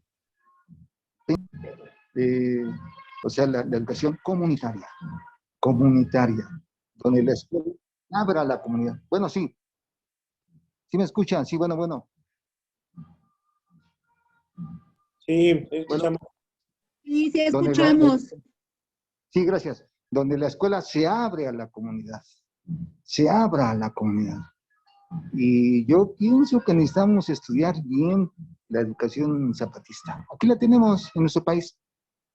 Digo, sí está lejos Chiapas, ¿eh? Bueno, sí, está lejos. Pero sí hay que ver cómo está la educación. Cómo van avanzando los compañeros zapatistas, las comunidades zapatistas, cómo están avanzando en sus procesos educativos, y efectivamente, cómo ya ellos lograron superar esa etapa de formar mano de obra barata, formar solamente una élite de profesionistas, todo ese tipo de cosas, ¿no? Que efectivamente, y como lo empezamos a discutir hace muchos años, ¿no? En los orígenes la sienten las discusiones en el Meche Hidalgo, ¿no? Donde decíamos, concluíamos, los maestros servimos para reproducir el sistema. Reproducimos al sistema cotidianamente. Entonces, se trata de no reproducir el sistema. ¿Cómo? Es un problema fuerte, muy fuerte. Aquí es donde ya Elizabeth también planteaba cosas concretas, ¿no? El estudio concreto de nuestra realidad concreta. O sea, el estudio de nuestras comunidades. Por ejemplo, Tulyahualco, que es donde yo trabajo. ¿Qué produce Tulyahualco? ¿Cuántas iglesias hay en Tulyahualco? ¿Cuántos centros deportivos hay? ¿Cuánta gente vive en Tulyahualco? ¿Cuánta gente trabaja en Tulyahualco? ¿Cuánta gente se transporta? ¿Cuánta gente pasa? ¿Cuántas líneas de autobuses hay? ¿Cuántos colectivos hay? ¿Cuántos? Etcétera. O sea, todo el contexto de Tulyahualco, el origen de Tulyahualco, desde cuándo. O sea, eso nos da una riqueza y lo hemos tratado de plantear en la escuela. Pero de repente los compañeros maestros quieren seguir por lo que marca el programa, lo que marca el plan, ¿no? O sea, no... sí lo hemos planteado, pero a veces tal vez me falta claridad a mí particularmente para hacerlo, y por otro lado, pues, no se siguen. Sin embargo, bajo esta situación de la pandemia, creo que sí se ha podido un poquito avanzar más en esta cuestión. Que conozcamos nuestro suelo donde estamos naciendo, particularmente nuestra particularidad, porque generalmente la particularidad es lo que hace validez a la universalidad, ¿no? O sea, si no conocemos nuestra particularidad, pues nos emboba todo lo que pasa en el mundo. Nos emboba, nos somete, nos enajena. Necesitamos conocer nuestra particularidad y darle riqueza a nuestra particularidad. Ahí es donde también hay conceptos, sí, perdón, termino, como historicidad de los procesos, o sea, el andar nuestra historia. ¿Ahí terminó? Sí, ya se me acabó el tiempo, ya. Sí, gracias. Bueno, gracias. Hasta luego. Aquí bueno, estoy. Vamos a dar lectura a un mensaje de la compañera Leti León. Dice, aunque la segunda generación de los derechos humanos abre el derecho económico con el contrato laboral impreso en el artículo 123 y pensiones, no hay un compromiso en los derechos humanos, pues solo recomienda. Por eso hay que estar organizados y vencer obstáculos. Estos cambios se logran luchando y venciendo a través de la resistencia, hasta que la dignidad se acostumbre. Gracias, compañera Leti. Continuamos ahora con el compañero Jesús. Adelante. Y buenas tardes, compañeros y compañeras. Escuchando, bueno, la exposición del compañero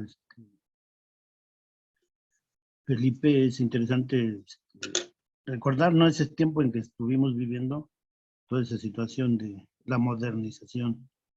Y bueno, lo que tenemos que hacer es contextualizar el momento, pues, vivir el contexto que se vivió y que estamos viviendo, y cómo venía también la educación desde ya de los 70s. ¿Sí? Entonces, llega el momento en que, según los líderes del neoliberalismo, tenemos que entrar al primer mundo, ¿no? Y entonces se hace necesario evaluar este instrumento de dominación ideológica que es la educación, porque nosotros servimos al Estado para esto, ¿no? Somos parte de ese instrumento y que a veces algunos no tomamos conciencia y hacemos cosas por mecánica, por emulación, por costumbre, cuando ya estamos enajenados, ¿no?, dentro del individualismo y todo ese tipo de cosas. Pero además, en ese periodo también, el maestro tenía una preparación técnica superior, media superior, si recuerdan, que incluso en ese tiempo polularon las normalitas, normales, pues, que crearon los directivos y supervisores, creaban sus normales y ahí generaban estos maestros de nivel técnico. Entonces, pues, tendrían que evaluar, a ver qué está pasando aquí, ¿no? En Europa, en Norteamérica, el nivel de los maestros es el nivel superior y aquí es técnico. Y bueno, ahí viene toda una discusión. Y bueno, dicen que hay que evaluar, ¿no? Entonces, pues de hecho, desaparecen de una noche a la mañana todos esos normales y ahora es una educación superior, ¿sí?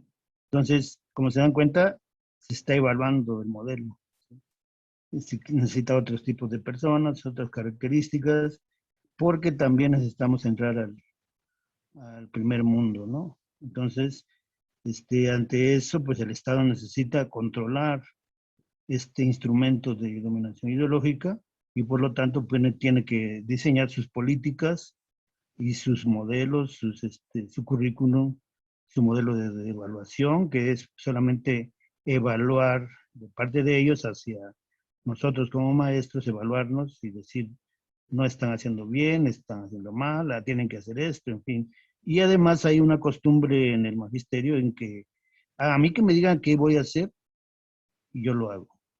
De acuerdo, claro, cuando había reuniones técnicas. No, a mí que me den la planeación y me digan qué voy a hacer y cómo lo vamos a hacer.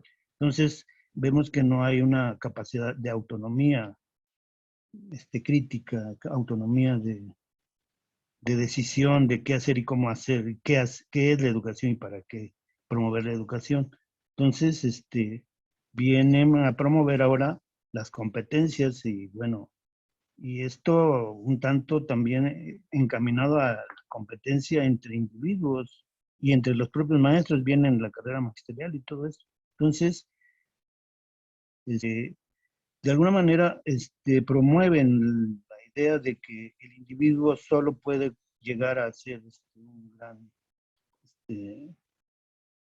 científico y puede lograr sus logros personales e individuales, así como el discurso del sueño americano y lo que hemos visto en Norteamérica, ¿no? Con los del Silicon Valley, ¿no? Donde ahora actualmente estos personajes inventan cosas y ahora son los grandes millonarios del mundo, ¿no? Entonces sí hay todo un modelo que se está instrumentando a nivel internacional y que, como decía por ahí un profesor que me antecedió, los maestros somos reactivos y no estamos preparados para entrarle. Vamos ahí a ver qué sale, pero bueno, entonces lo que tenemos que hacer es ir definiendo bien nuestro modelo educativo, qué queremos con este modelo educativo, qué características de persona vamos a formar, qué conciencia de uno mismo tiene la persona y cuál es el papel que uno tiene en este momento, en este lugar en donde estoy. En donde quiera que esté, en mi casa, en el barrio, en la fábrica, en la escuela, donde quiera, tengo que tener conciencia de quién soy yo y qué estoy haciendo y para qué lo estoy haciendo. Tiempo. Estoy reproduciendo el sistema. Gracias, sería todo. Gracias, Jesús. Continúa Abelardo. No sé si alguien más quiera tomar la palabra. Tengo solamente a Abelardo.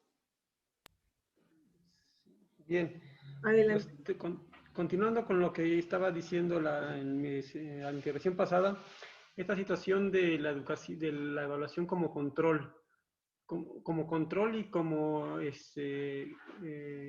artículo que leí como constitución de sujetos, o sea, cómo constituir a un sujeto. Por ejemplo, cuando un estudiante no alcanza la puntuación para entrar al bachillerato, a la UNAM, al poli, se traslada digamos, la responsabilidad al propio estudiante, ¿no? Entonces, un estudiante que ya no sirve, que no sirve para la educación, que no sirve para el nivel siguiente, y se constituyen, porque inclusive el mismo estudiante se la cree, o sea, la responsabilidad del Estado de poner educación para todos, por medio de un examen o de un instrumento de evaluación, se lo traslada al estudiante, ¿no? Entonces el estudiante ya es un estudiante de segunda o una persona de segunda porque pues no tuvo la capacidad, entre comillas, para seguir en el siguiente nivel. Pero pasa también, por ejemplo, para entrar a la secundaria, ¿no? Con los exámenes estos que le llaman diagnóstico, que dependiendo de la secundaria, si alcanzan la puntuación también, se quedan en una secundaria o en otra, ¿no? Donde aparte ahí se va agudizando la discriminación, porque se juntan todos los estudiantes que tienen cierta puntuación en una secundaria y en las otras secundarias digamos, se mandan los que no tienen esa puntuación, y además le sirve para el control de los turnos y la desaparición de los turnos vespertinos, por ejemplo, ¿no? Que deberíamos también es ahí tener ver que esa situación te debería cambiar. O sea, los estudiantes se deberían, los criterios para la secundaria deberían ser distintos. El lugar donde viven, la zona donde, pues, si están cerca de la escuela, etcétera, y no una puntuación, porque eso discrimina y además constituye, dijimos, estos estudiantes de esta secundaria son buenos y estos de esta secundaria son malos, ¿no? Entonces, deberíamos desde la secundaria rechazar que por medio de la puntuación se seleccione a los estudiantes. Y claro, también para la educación media y superior debería haber otros mecanismos distintos. Digamos, todo el mundo tendría que tener derecho. Y entonces, la educación, la evaluación se vuelve este sistema de control para clasificar, discriminar, tasar, etiquetar a las personas. Igual pasaba con carrera magisterial. Los compañeros que tenían más puntos, aunque compraran su examen, eran maestros de una calidad, y los maestros que, aunque no se reflejaran en sus clases, y los maestros que no estaban en carrera eran de otra calidad distinta. Entonces, sí, y además nos ponían a competir, como bien decía una compañera hace rato, bueno, tenemos necesidades, pues algunos maestros optan precisamente por esa opción de competir entre nosotros, y pues, cuando lo que deberíamos hacer, como ya dijeron, es organizarnos para que haya un aumento salarial a todos los maestros, ¿no? A todos los trabajadores de la educación. Por otro lado, decíamos, ya se ha dicho varias veces que en la escuela se reproduce el sistema capitalista y la forma de dominación, y es cierto, y los maestros lo hacemos a veces de forma inconsciente, pero afortunadamente también se reproducen las contradicciones y nos damos cuenta de esas contradicciones que hay, y por eso estamos aquí algunos maestros, ¿no? Y entonces también se reproduce la resistencia, y la lucha por mejores condiciones para el estudio y para la vida. Entonces yo creo que también teníamos que tomar eso en cuenta, y entonces tendríamos que ver cómo nosotros pues intentamos precisamente trabajar en esta otra línea, ¿no? Por la lucha por la vida, por el bien común, y claro, por otro modelo educativo y otra educación distinta. Nada más.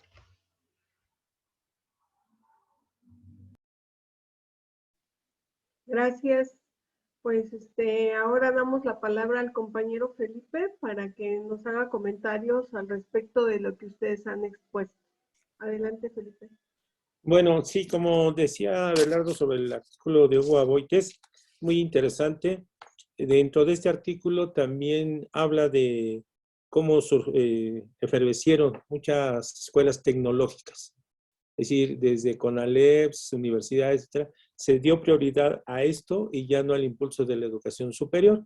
Es otro de los rasgos muy importantes, porque ya no se necesita, lo decía bien, niveles de mando, sino niveles intermedios técnicos que aseguren la producción. Entonces lo podemos ver en todo el país, estos tecnológicos que han surgido, incluso aquí en la misma Ciudad de México. Entonces sí es cierto, refuerza esa visión de la mano de obra barata, aunque dicen calificada, ¿no? O sea, no nada más que salga de las escuelas, sino que se prepare. Estamos de acuerdo en una educación, ¿para qué? Yo creo que eso es lo fundamental de un proyecto educativo. ¿Para qué queremos la educación? Y esa se tendrá que construir, como decía Juan Manuel, desde la comunidad escolar, ¿no? En ese sentido. Como trabajadores de la educación, como movimiento magisterial, creo que hemos pasado del rechazo, porque aquí en todos estos momentos hubo un rechazo a la construcción de una alternativa. Y lo decimos como CENTE, no como algún estado en particular, se ha ido construyendo una educación alternativa. Y aquí esa educación alternativa, ya lo vimos en la primera sesión, necesitamos también otro tipo de evaluación o otra forma de ver lo que se está logrando en la educación y cómo irla transformando y mejorando, ¿no? Desde nuestro punto de vista, la idea de esta exposición es que hay una historia en este país de cómo se ha desarrollado la educación, ya en específico, ¿no? No ahondamos mucho sobre los contenidos de planes y programas porque también sería muy muy complejo, muy difícil, pero sí tendríamos que hacerlo ligado a la evaluación que se ha expuesto, ¿no? Recordar que los normalistas también fueron obligados a hacer estos exámenes de ingreso. Un derecho que tenían a una plaza terminando su carrera, tenían ya asegurado una plaza inicial. Sin embargo, esa racionalización de la que hablamos los obligó a presentar un examen, ¿no? Por eso decimos que estos exámenes buscan regular el desempleo, no buscan contratar a los mejores maestros, sino regular el desempleo. Hay tantos egresados de las normales, de las universidades de educación superior, etcétera, que buscan un empleo y la educación es una alternativa. Desde que yo recuerdo, desde los 80s, cuando empezó los recortes presupuestales, muchos empezaron a irse a la educación, ¿no? Como una única alternativa. Entonces, en este caso, los normalistas pues, son obligados y el mismo Estado desconoce la formación que ha hecho de sus propios maestros, ¿no? O sea, duda de esa formación de los maestros si les tiene que aplicar un examen. Pero más que nada es para regular ese desempleo que hemos visto nosotros a lo largo de estos años. Dentro de la preparación de este conversatorio, se consultaron varios números de la jornada donde compañeros nuestros hacen declaraciones sobre esta problemática que se están mandando. Después ahí les mando la bibliografía, es un compromiso. Se consultaron periódicos, revistas, libros, los programas, los acuerdos, etcétera, para fundamentar todo esto que estamos exponiendo. Entonces les demos todavía la bibliografía, no está terminada, pero sí sería importante para que en algún momento a ustedes también la revisen. Pero la sección 10 también tuvo una participación aquí en esta etapa. Estaba el CCL, después la Asamblea de Coordinación, etcétera, en diferentes momentos, diferentes instancias que se construyeron, pero sí es importante destacarlo porque queda constancia de la lucha que hemos venido dando y lo que en ese momento a cada uno de nosotros nos correspondió hacer partícipes en esta lucha, ¿no? Y yo creo que cuando decíamos ahí que en carrera magisterial, a pesar del rechazo de la CENTE, a pesar de que secciones como Oaxaca, Consolidades, llevó a los compañeros a ingresar, fue precisamente por lo que comentábamos y refuerza Belardo, la necesidad de un mejor salario lo lleva. ¿Y qué necesitamos para eso? Pues un movimiento de masas. Mientras no lo tengamos, pues todos estaremos buscando opciones individuales porque no hay una alternativa masiva que permita el logro de esas demandas. Y entonces a veces, ¿qué se hace? Pues se cae en la cuestión personal porque no hay opciones igual que en lo educativo, ¿no? Entonces sí es importante pues, retomar esta historia que hemos estado planteando, que ustedes también han estado reviviendo en muchos aspectos. Les digo, falta una segunda parte que es del 2012 a la fecha, por eso yo no he ahondado mucho en estos aspectos, sobre todo de la evaluación peñista, porque es otro momento, pero sí creemos hacer énfasis en que la evaluación busca eso, busca adecuar la educación a las necesidades del capital, medir desde su punto de vista, como dice hablado, los logros en esos conocimientos y que la OCDE cada vez quiere, a través de sus pruebas internacionales y de sus políticas, homogenizar sistemas de educación que son ajenos a las necesidades de nuestro pueblo, de nuestro país. Y eso ya nos corresponde a nosotros construir esas alternativas. Gracias. Bien, teníamos unas manos levantadas, nada más que nos confirmen. Tenía a Belardo y a Juan Manuel, si es que sí van a tomar la palabra. Sí, nada más, me faltó nada más terminar la parte pasada con esta parte del control. ¿Cómo es, digamos, la evaluación también es un instrumento que el Estado utiliza para darse cuenta del control? O sea, que cómo controla. Por ejemplo, si nos dicen que las ranas son verdes y nos preguntan, ¿de qué color son las ranas? Y decimos verdes, nos ponen palomita, pero además ya se dieron cuenta que sí está funcionando, o sea que nosotros respondemos al tipo del modelo de educación que ellos están planteando y que nos sometemos, ¿no? Porque bueno, que sepamos que hay ranas de diferentes colores, verdes, amarillas, anaranjadas, de todo tipo, pero como ellos nos dijeron qué color es la rana y le dijimos verde, pues ya saben que que estamos sometiendo. Y así pasa con los exámenes estos de este tipo de, esta evaluación, supuesta evaluación que hacen para el ingreso y para la promoción de los profesores. Pues tienen un modelo y nos preguntan sobre ese modelo, ¿no? Y nosotros tenemos que decir lo que ellos dijeron que dijéramos. Entonces, en ese sentido, la evaluación también es otra forma de controlar las mentes y de darse cuenta si se está, precisamente los profesores están aceptando o no el modelo, aunque en ese sentido los profesores son estrategas. Digamos, dicen una cosa en estas pruebas, estos instrumentos de evaluación, y hacen otra cosa distinta en el salón de clase. Y nada más quería apuntar esa cosa que me faltó. Sí, un comentario a esa participación es que una compañera que pues hacía sus exámenes para lo de carrera magisterial, ella decía, pues yo no contesto lo que pienso, contesto lo que creo que ellos quieren que conteste, ¿no? Entonces, también los maestros van aprendiendo cómo prepararse para ese tipo de exámenes. Bueno, tenemos a Juan Manuel. ¿Sí vas a tomar la palabra, Juan Manuel? Sí, o sea. Después, Mati. Adelante, Juan Manuel. Sí, los egresados de la Facultad de Economía, particularmente de la Facultad de Economía, antes de ser maestro, yo me dediqué a buscar trabajo, pues, tan solo la cuestión de dónde vienes, la Facultad de Economía. En algunos lugares no aceptamos de la Facultad de Economía. Egresados de la Facultad de Economía no aceptamos. La política de esta empresa, de este banco, de estas instituciones, no aceptar egresados de la Facultad de Economía. Y otras instituciones que sí permitían hacer todo el protocolo, como se dice ahora, ¿no? Pues venían 400 preguntas.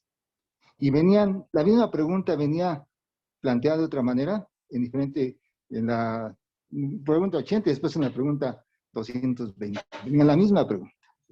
Entonces, es un estudio que hacen de uno, pues sí, exhaustivo. Son psicólogos, ¿no? Y la psicología como arma también de control, ¿no? Burguesa, ¿no? No psicología de liberación, sino psicología burguesa de sometimiento. Entonces, sí, efectivamente, recuerden la anécdota de una educadora, ¿no? Que el jovencito, el pequeño, ¿verdad? O la pequeña, iluminó un elefante rosa.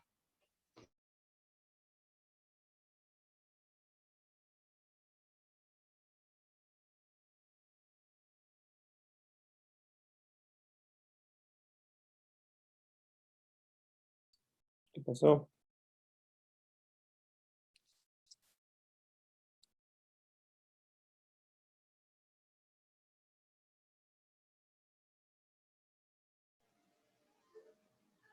Se perdió el audio de Juan Manuel.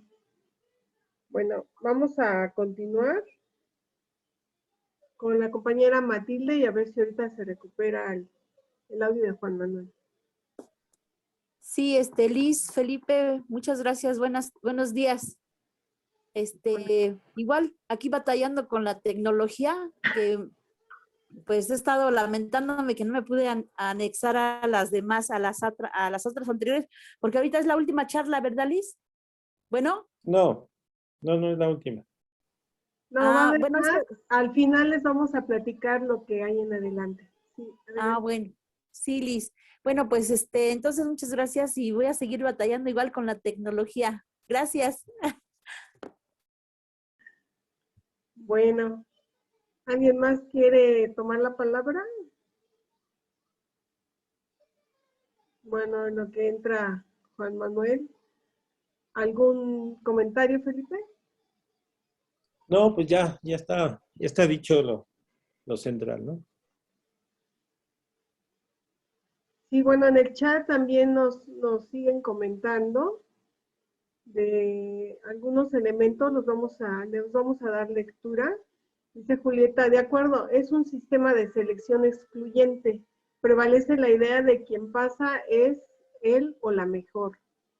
Nos comenta Leti, uno de los derechos humanos es la educación y es para todos. Julieta complementa que dice que también es para el ejército de reserva, ¿no? Ejército de reserva. Leti dice, no aceptemos que nos impongan lo que el Estado mexicano quiera, sino la libertad de lograr nuestras metas. Y Pati comenta, y todavía creó la SEP la idea de que dar clases cualquiera lo puede hacer. Dice Leti, con el examen hay una división y daño moral donde hay una etiqueta de los inteligentes y los no aptos. Y comenta Pati, y se desconocen las escuelas normales. Sí, este es un argumento que se ha dado ante el gobierno, no solamente el actual, sino los anteriores, donde se dice que pues, las propias escuelas del Estado, que son las normales, que preparan para que los futuros maestros puedan desarrollar su actividad, resulta que de todas maneras los vuelven a evaluar, ¿no? Y como se menciona, pues es precisamente para eso, para que sea un filtro y sea un control. Dice Leti, los charros son la piedra de Sísifo y demagogos que no permiten una organización homogénea. Y bueno, dan las gracias a Felipe por la exposición. Les queremos comentar que estas sesiones de evaluación todavía no terminan. Vamos a continuar con la segunda parte, después de vacaciones, de este mismo tema. Y posteriormente va a haber otra sesión en donde se va a hablar ya de propuestas, con compañeros que han estado desarrollando en sus actividades, pues, una forma alternativa de trabajo, para que vayamos viendo los ejemplos de cómo podemos ir trabajando de otras maneras, ¿no? Y que es posible hacerlo, sobre todo eso. Claro, a contracorriente, pero con la cobertura del movimiento magisterial. También comentarles que en estas vacaciones va a haber dos actividades. Una de ellas es un conversatorio sobre la historia del movimiento en la sección 10, que también los invitamos a que asistan porque pues hay muchas enseñanzas desde antes del 89, todo lo que ha pasado en este movimiento y cómo se ha resistido y se ha mantenido un movimiento, claro, con sus altibajos muy profundos, pero que sigue vivo, ¿no? Este conversatorio se llama La CENTE en Movimiento, Construcción de la Democracia en la sección 10. Se va a desarrollar los días 3 y 10 de abril a las 11 de la mañana. Bueno, si no hay cambios, ya les mandaremos la programación. Y esto va a culminar con un homenaje que se va a realizar el 17 de abril, también pues conmemorando ese inicio del paro indefinido de 1989. Lo queremos hacer a través también de un homenaje hacia nuestros compañeros, pues que han partido físicamente, pero que tenemos su legado. Bien, pues esas son las invitaciones. También tenemos el próximo sábado tenemos un conversatorio sobre la Comuna de París y tenemos también otro, regresando de vacaciones, sobre las luchas de resistencia en Latinoamérica. Entonces, tenemos varias actividades y por supuesto que se van a seguir programando otras más para que estén ustedes atentos y ojalá se conecten para que vayamos construyendo entre todos pues esta posibilidad de diálogo que nos hace aprender todos de todos y seguir avanzando en esta construcción. Bueno, también hay un conversatorio sobre seguridad social en Puerta. Ah, sí es cierto.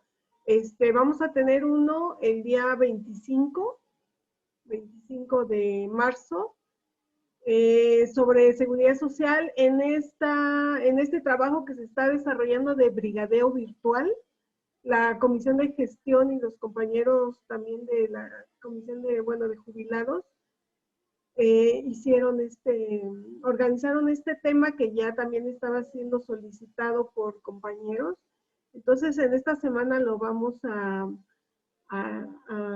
difundir para que se puedan conectar en este conversatorio que se va a desarrollar, ¿no?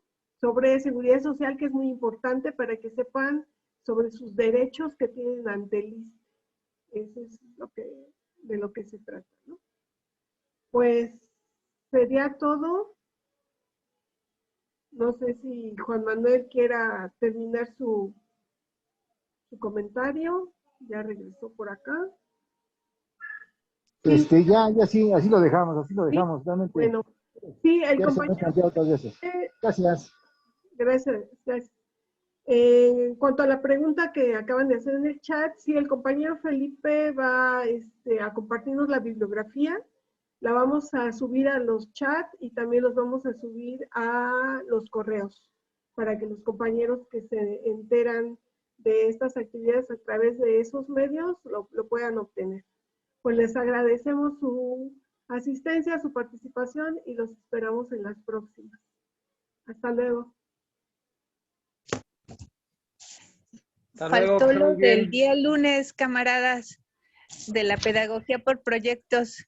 A las 5 de la tarde nos reuniremos para ver cómo van los avances de sus proyectos de escuela. Gracias. También recordar lo de la caravana. La caravana el día 24. 22 y llega el 24 aquí. Llega el 24 y vamos a recibir a nuestros compañeros de Chiapas. Bien, pues hasta pronto, compañeros. Hasta luego, hasta la victoria. Nos vemos. Gracias. Hasta luego, gracias. Hasta luego. Hasta la victoria. Patria o muerte venceremos. Hasta la Duro. victoria. Duro. Duro. Duro.